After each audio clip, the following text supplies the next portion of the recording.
Hi y'all, I'm going to be reading from Tangerine, Wednesday, September 27th on page 140. The coach wouldn't let Victor practice day because of his stitches. He stomped away, threatening to go home and pull them out himself. Once again, I got put in his place. I had a couple of opportunities to score against Chandra, but I didn't. Victor returned near the end of practice carrying a big gulp from the 7-Eleven. He stood down on the far goal where I usually stand, and, as usual, the ball never went there. He started to get on Joey's case, telling him to stop standing around and doing nothing, but the coach soon noticed him and told him to get out of there.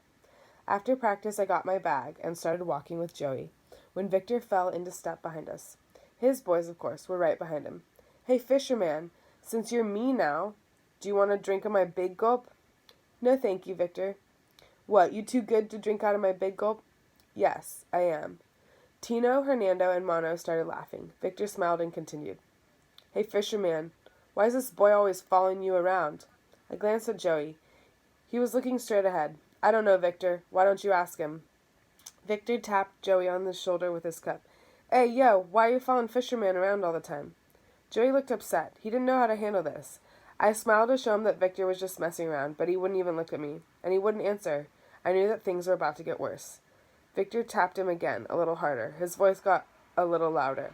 "Yo," I said, "why are you following fisherman around all the time? You his boyfriend or something?" Joey turned toward him angrily. "No, I'm not." Victor ignored him and started on me. "Fisherman, you can't take 2 steps without this boy following you. What's up with that? Is he some kind of fish, maybe? Does he hope you're going to catch him?" The boys behind Victor were getting into it now. Victor turned to Tino and said, "Who's that fish your daddy has a picture of? You know that fish picture that's hanging up in his hut?" Tino shook his head. "What are you talking about? Your daddy has that old magazine out on the wall, making fun of Tio Carlos."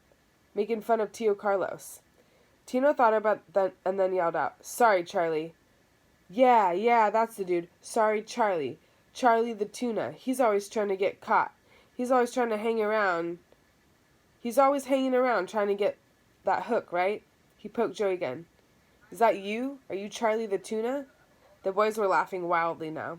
I spoke in a calm voice to Joey, "Just chill out." But he wouldn't chill out. He was letting it get to him. Victor kept after him. "Starkists don't want tunas with good taste, Charlie. They want tunas that taste good." The boys were laughing like maniacs now and slapping hands. "Do you understand the difference, my man?" Joey continued to stare straight ahead, his face red, his jaw clenched. We all reached the green pickup truck, and the boys piled in the back, still laughing about Joey. We continued on through the school. He didn't say a word until we were standing out at the curb. "What was that supposed to be? Some kind of initiation or something?" Yeah. Don't take it so seriously. That's just Victor." "Did he ever mess with you like that?" "Sure. On the first day I went out for the team." "And then he stopped?" Yeah, sure, he stopped." Joey stared down the street looking for Mom's car. I didn't have the heart to tell him the rest of it. Victor might stop messing with him, but his name will be Charlie the Tuna from here on out. Mom pulled up, and Joey hopped in the back seat without a word. I got on the front and noticed that Mom was staring at something ahead of us. She pulled up 10 more yards to where Maya and Nita were standing. She rolled down the window, smiled, and said, "Hello, girls." Maya smiled back. "Hello, how are you?" There was an awkward silence until Mom said, "So, how is it playing against these boys?" I'm not sure Maya understood the question. She answered, "Oh yes, some of them are quite good players." "I think it's great you have a co-ed team. I really do." "Thank you." Mom rolled the window back up and pulled away. I said, "What was that all about?" "I just wanted to encourage those girls a little." No wonder Maya seemed confused. I said, "Mom, Maya doesn't need too much encouragement. She's the top scorer in the county. Numero uno. She'll make the all-county team for sure." Mom's jaw dropped. "Are you serious? That tall girl? She'll be on the all-county boys team?" "Yes. So will Chandra if she doesn't get hurt." "That's fantastic. Does Mr. Donnelly know about this?" "Mr. Donnelly?" "Mr. Donnelly from the Tangerine Times. This should be in the newspaper. Don't you think so, Joey?" Joey was sulking pretty heavily in the back. I don't think he even heard her. We drove the rest of the way in silence. We turned to the entranceway, into the entranceway to Lake Windsor Downs, and then onto Joey Street. It was a weird sight. The houses on either side of his were completely covered by huge bright blue tents. They had signs posted all around them. Danger, poison gas. Mom tried to make eye contact with him in the rearview mirror. Joey, why are your neighbors getting their houses tented? They gotta get fumigated, he said. Fumigated for bugs. We've all got bugs. You all do? Your house too? Yeah, the whole street, I think. What kind of bugs? I don't know. Roaches, termites. So are you getting one of those tents put over your house? Yeah, next week, I think. We pulled into Joey's driveway. I could see the tents better now. They were really big pieces of blue canvas tied together with ropes to hold in the poison fumes. Mom said, How long do you have to stay away when they fumigate? 2 days. Well, you're welcome to come stay with us.